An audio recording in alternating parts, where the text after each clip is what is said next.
Jesus went with his disciples to a garden called Gethsemane. He told his disciples, "Stay here while I go over there and pray." Taking along Peter and the two sons of Zebedee, he plunged into an agonizing sorrow.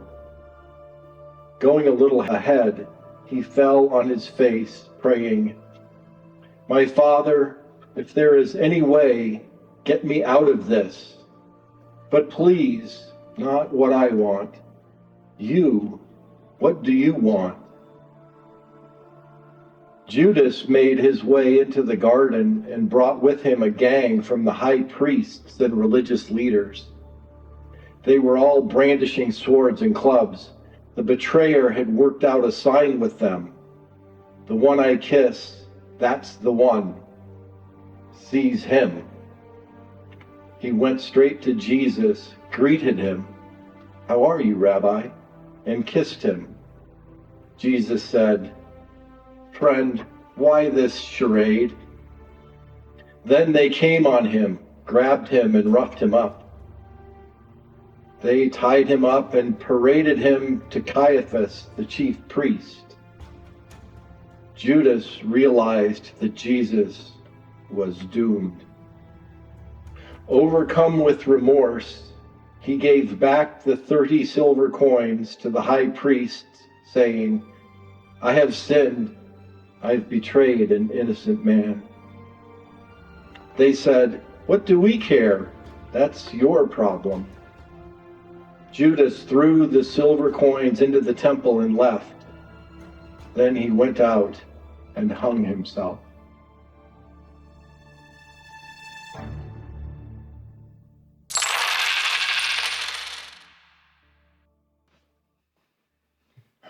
What possessed me? Who possessed me? How could I have done such an evil thing? All I wanted for him was to succeed.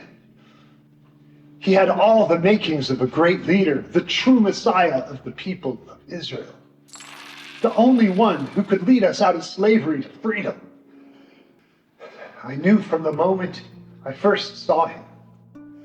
I eagerly became one of his followers. I watched him perform miracles, signs of the Messiah and of the Jewish kingdom. He called it God's kingdom, the kingdom of heaven. 5 days ago, the whole city came out to welcome him, and instead of rushing in, he came into the city riding on a donkey. All of my doubts, suppressed up until then, they came to the surface.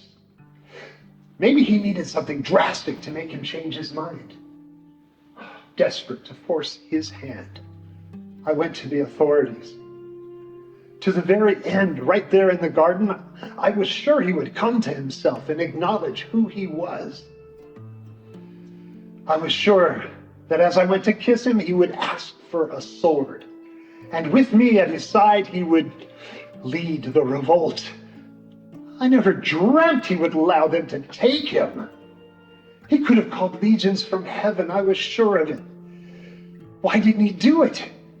How could I have been so mistaken? He wasn't the Messiah after all. I have been a fool and a villain. I betrayed a man who did nothing but good, a man without ambition. They pressed the silver into my hand, 30 pieces, their fair price. The price of revolution, the price of betrayal. I never wanted this money. He let them take him. He let them defeat him. They will crucify him and end it all. There is nothing left for me but to follow him to the grave. There is nothing left to live for. Nothing for me to hope.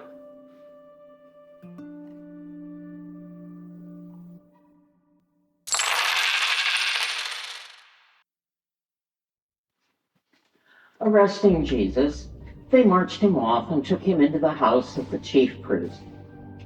Peter followed, but at a safe distance.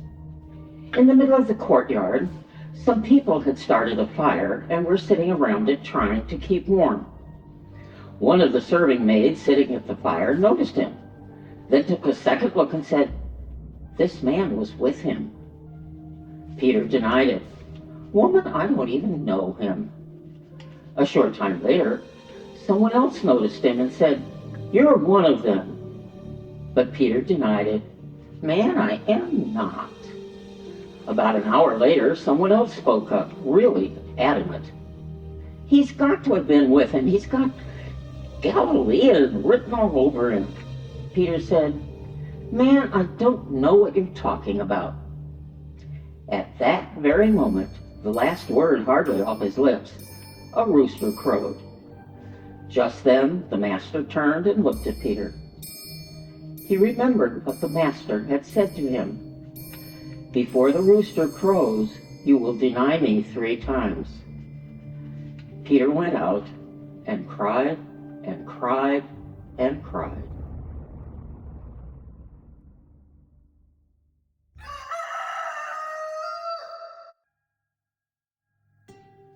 He called me Peter, the Rock, until he came along and I was just Simon the fisherman.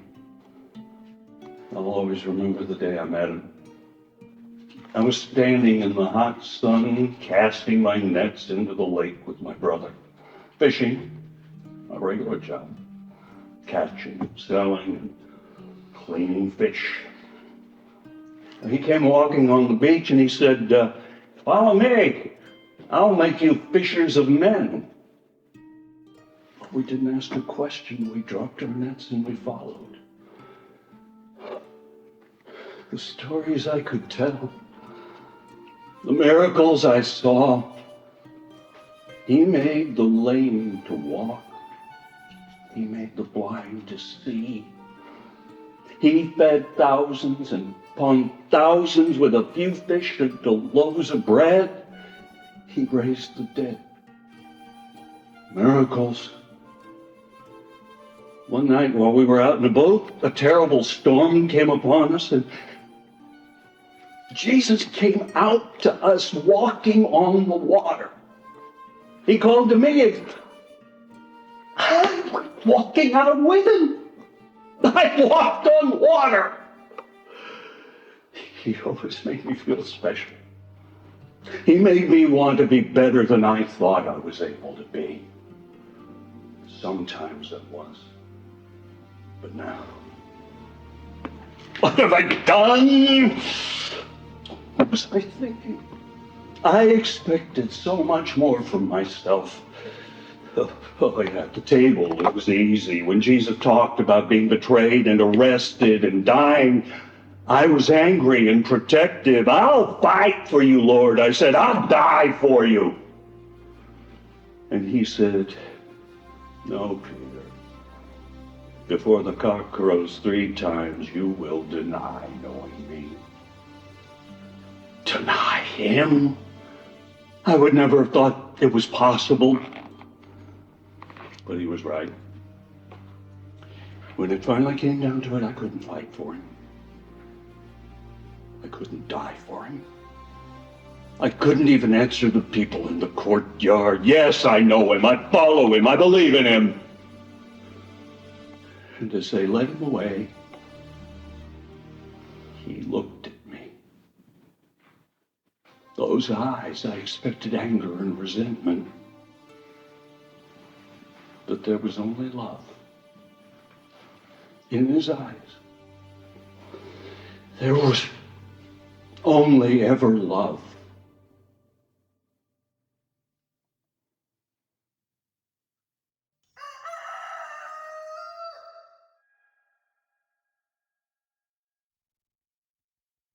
Jesus was placed before Pilate, who questioned him, "Are you the king of the Jews?" Jesus said, "If you say so." But when the accusations rained down hot and heavy from the high priests and religious leaders, he said nothing. Pilate asked him, "Do you hear that long list of accusations? Aren't you going to say something?" Jesus kept silence, not a word from his mouth. The governor was impressed, really impressed. It was an old custom during the feast for the governor to pardon a single prisoner named by the crowd. At the time, they had the infamous Barabbas in prison. With the crowd before him, Pilate said, "Which prisoner do you want me to pardon? Barabbas or Jesus, the so-called Christ?" He knew it was through sheer spite that they had turned Jesus over to him. The high priests and religious leaders had talked the crowd into asking for the pardon of Barabbas and the execution of Jesus.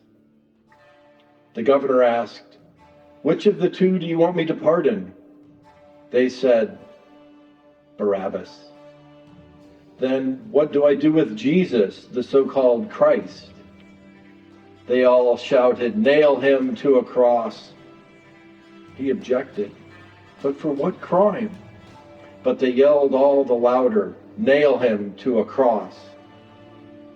When Pilate saw that he was getting nowhere and that a riot was imminent, he took a basin of water and washed his hands in full sight of the crowd, saying, "I'm washing my hands of responsibility for this man's death. From now on, it's in your hands. You are judge and jury."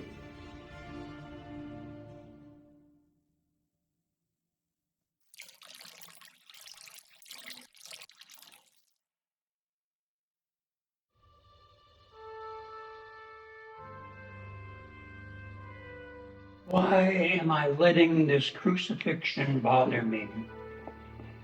There have been hundreds since I was governor. Chief priests, elders, scribes, the religious leaders. Little in their heads, even less in their hearts. Religion makes men stubborn. No give, only take. If only we could get rid of some religious customs and traditions the way we get rid of people. Would they have managed their own affairs? They had power, but they used mine. I found no crime in him. I didn't find him guilty of any charge, and neither did Herod. He did not deserve death. I wanted to chastise him, sort of pacify the people, get them off my back, out of my hair, and then I was going to release him.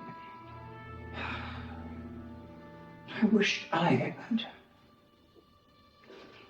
In politics, one has to be political. But there's a limit to even what a governor can govern. I asked him to speak, and he said nothing. I tried to compromise, make them an offer, but the mob would not let me. I told them, "Here is your king." And they said, "We have no king but Caesar." Liars. They didn't want Caesar as king. They wanted to be kings and kingmakers themselves. The trouble is, the chief priests and the people always want the impossible. I tried. Against my will, they chose to turn a robber loose and crucify an innocent man. Enough of this. I washed my hands of this crowd and their thirst for blood. Over and over and over again, I washed my hands.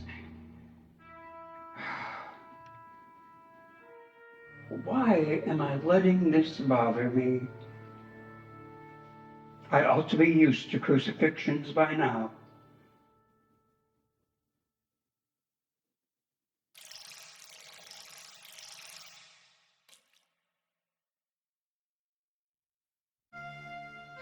The soldiers assigned to the governor took Jesus into the governor's palace and got the entire brigade together for some fun.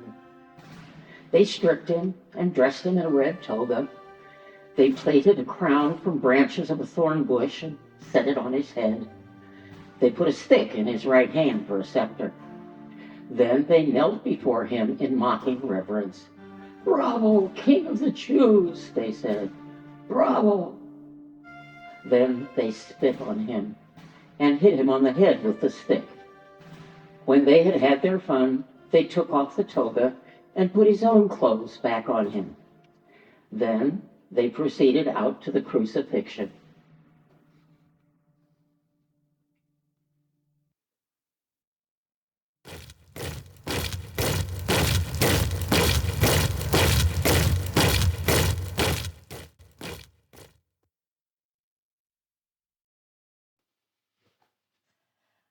When I saw him with that cross on his back, I almost dropped the baby.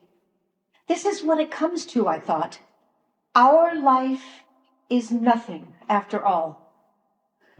My warm, sweet-smelling grandchild in my arms, this tender, little helpless thing that I'm holding, one day may end up like him, carrying a cross. Oh, God of Abraham, Jacob, and Moses, what fate awaits us, all our sons, in this occupied land? When I saw the condemned man pass by my door, alone and burdened, blood running down his face, a cruel crown of thorns on his head, I held on to the baby and I ran outside. I walk alongside him, thinking someone should be near him at a time like this. This man, under the burden of the cross, is going to die. I hold life. He holds death. That's how it is in this world, isn't it?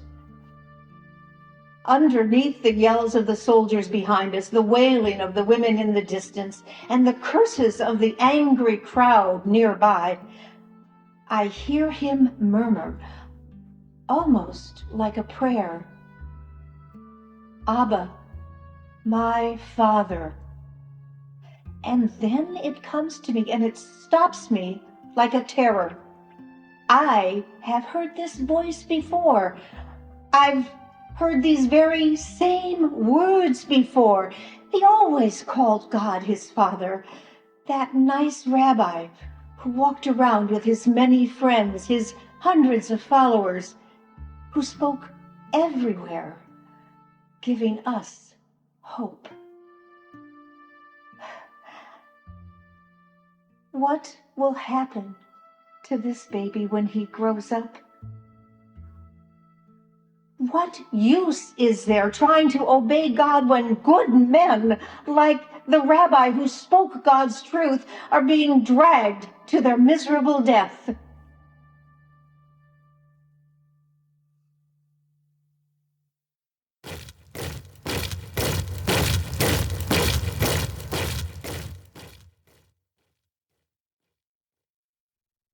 When they got to the place called Skull Hill, they crucified him along with the criminals, one on his right, the other on his left. Jesus prayed, "Father, forgive them. They don't know what they're doing." The people stood there staring at Jesus, and the ringleaders made faces, taunting. "He saved others. Let him save himself. If you are really God's son, come down from that cross." The soldiers also came up and poked fun at him, making a game of it.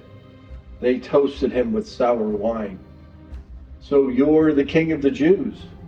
Save yourself." One of the criminals hanging alongside cursed him. "Some Messiah you are. Save yourself, save us." But the other one made him shut up. "Have you no fear of God? You're getting the same as him. We deserve this, but not him. He did nothing to deserve this." Then he said, "Jesus, remember me when you enter your kingdom." Jesus said, "Don't worry, I will. Today you will join me in paradise."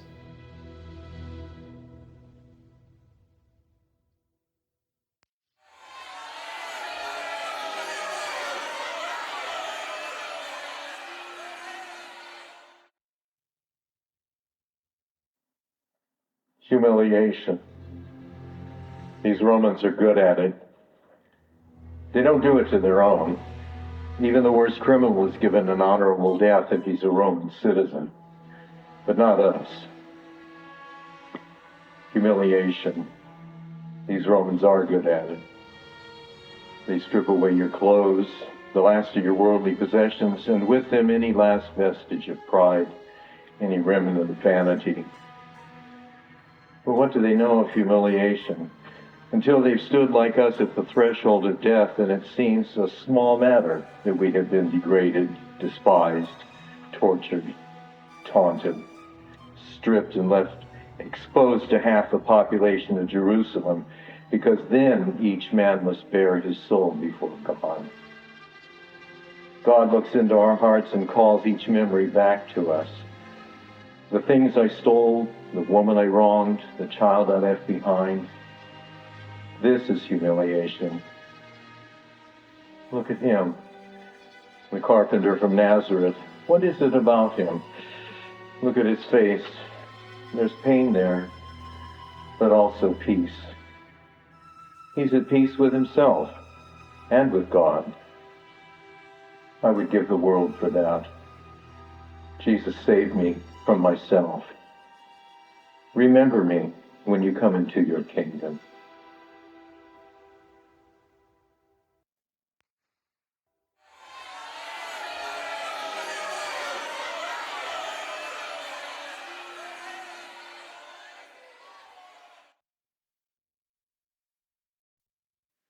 When they crucified him, the Roman soldiers took his clothes and divided them up 4 ways, to each soldier a fourth. But his robe was seamless, a single piece of weaving, so they said to each other, "Let's not tear it up. Let's throw dice to see who gets it." While the soldiers were looking after themselves, Jesus' mother, his aunt, Mary, the wife of Clopas, and Mary Magdalene stood at the front of the cross. Jesus saw his mother and the disciple he loved standing near her. He said to his mother, "Woman, here is your son." Then he said to his disciples, "Here is your mother." From that moment on, the disciple accepted her as his own mother.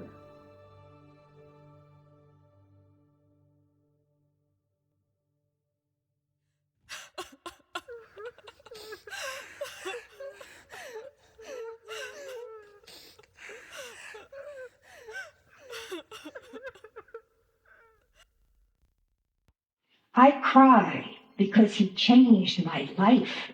But he took it and set it on a new course. When others were ready to stone me, he forgave. Cast a stone, he said, if you are without fault. I gave him my shame. He gave me forgiveness. God is the only one that can truly forgive. And so I will cry until there are no tears left. And I will live with a broken heart. And one day, perhaps, I'll understand.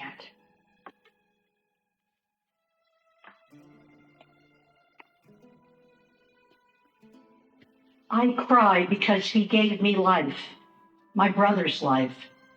Lazarus had been dead for 3 days. If you had been here, you could have saved him, I cried. And Jesus wept. Then he went into the tomb. He breathed life into my brother. Lazarus came out to us. Only God can do that. So why can't he escape himself? It must be because he doesn't want to. And so I will cry until there are no tears left.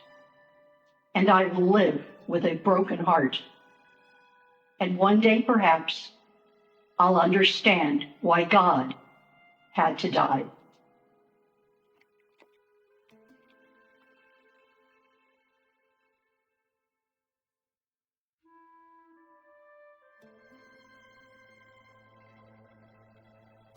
I cry because I gave him life. I was there at his beginning, and I am here at his end. I cry, why are they doing this to my son? Some are extremely callous and cruel. He was kind and caring. Some washed their hands, and he washes their feet. Some wield power corruptly. He empowers. Some kill and maim and destroy. He gave life. I cry. I could not bear this day without knowing what I knew in the beginning and at the end. This son of mine is God's son too. And so I will cry until there are no tears left, and I will live with a broken heart. And one day, perhaps, I'll understand why God chose me.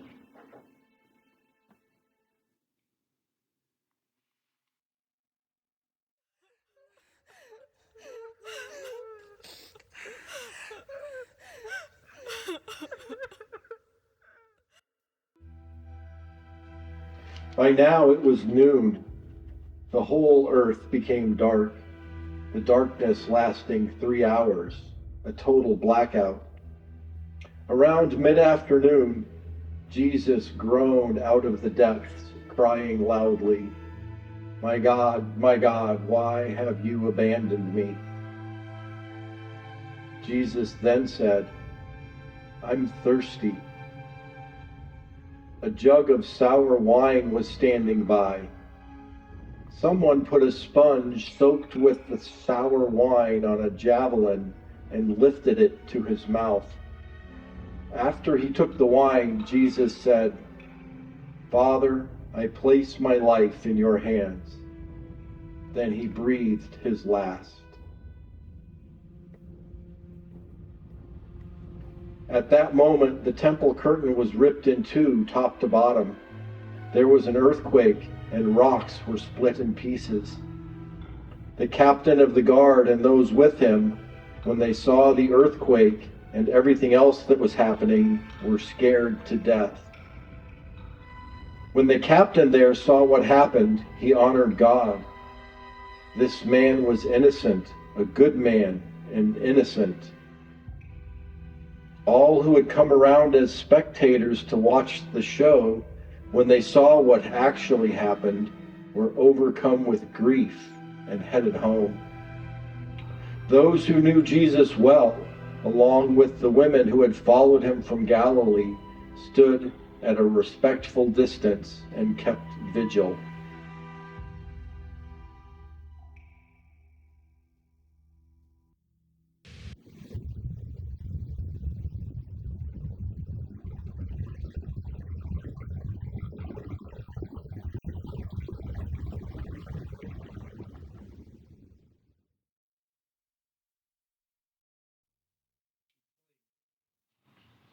Crucifixions come to pass.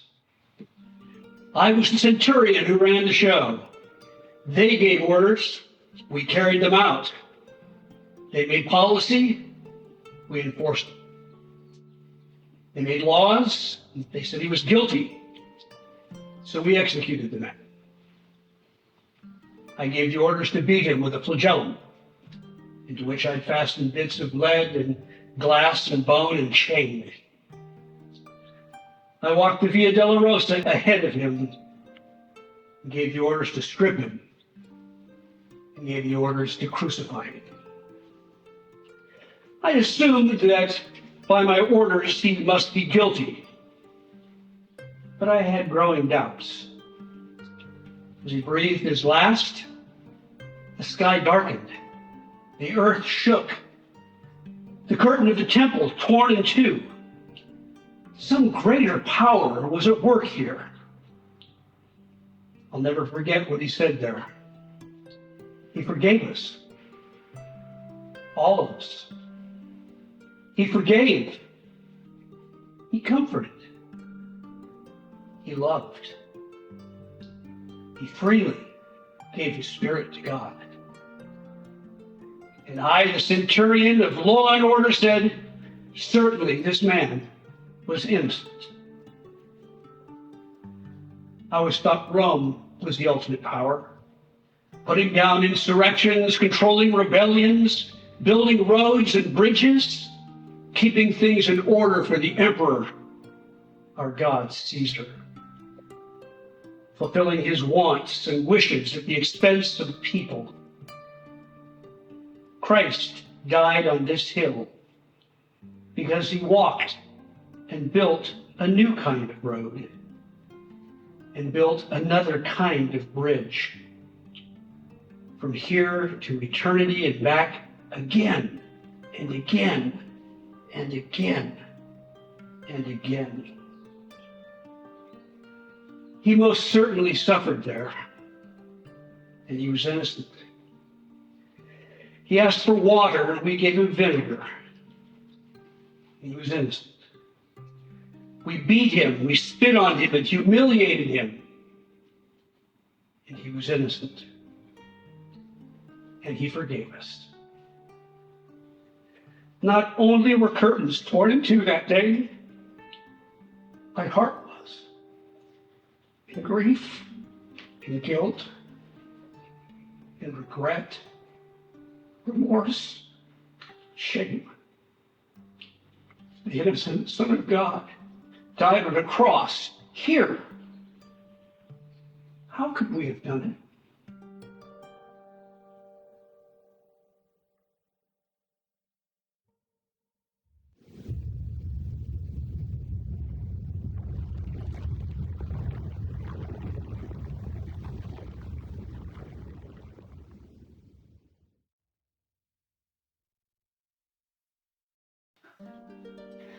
There was a man by the name of Joseph, a member of the Jewish High Council, a man of good character.